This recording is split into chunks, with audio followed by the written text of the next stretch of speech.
berbangsa dan bersatu. Prabu Boko, raja yang kuat, punya putri cantik, lembut dan hebat.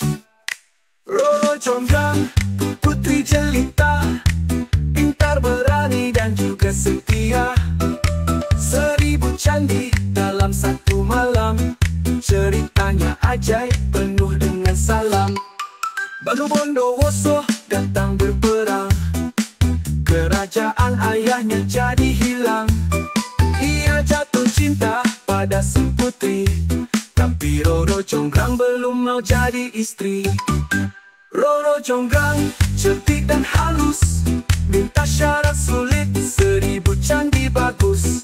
Bandung menyanggupi pakai jin sakti, tapi sang putri pun punya strategi.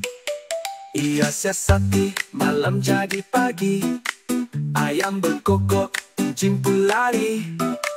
Candi tak genap, tinggal 900. Bandung pun marah, hatinya terputus. Roro Jonggrang jadi legenda di Candi Prambanan, kisahnya ada.